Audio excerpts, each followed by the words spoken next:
Hey everyone, welcome to my channel, and in today's vlog I'm going to be talking about the power commander file.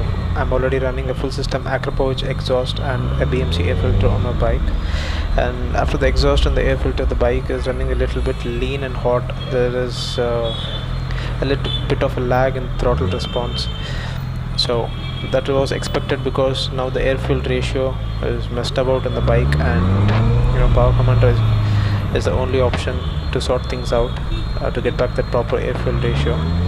So I'm on my way to Racedynamics to get it installed and get it dyno tuned. At the moment they're the only ones offering a dyno tune in Bangalore at the moment, so I'm on my way there expecting some decent gains.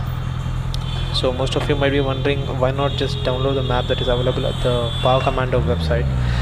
Well, one thing is that the maps that are available at their website are tuned to the European engines, which are slightly more powerful, as the 650F sold in India is slightly detuned to cope with the bad fuel available in our country. So the tune which is available for the European bike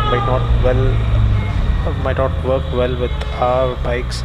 So I'm going to get a custom map tuned, which is much better. So I'm on my way to Racedynamics. I'm pretty much excited about the power commander 5 installation, so I'll meet you guys there. So guys, I'm finally at Racedynamics. I'm pretty much excited for the installation and the dyno tune. And the best part about coming to Racedynamics is you can see some pretty cool cars here.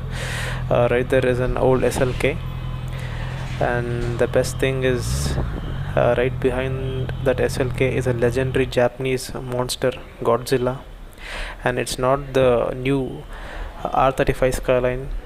Let me just show it to you guys. And that's not the only Japanese monster that is there at Racedynamics. If you can see there behind those Dukes is the R32 Skyline, and right next to that in another compartment is the Toyota Supra Mark IV. So there are two Japanese legends in race concept parked next to each other. So as soon as they saw the camera, they asked me to turn it off because filming was not allowed, and so I had to wait at the customer lounge for 1 hour for the installation to be done.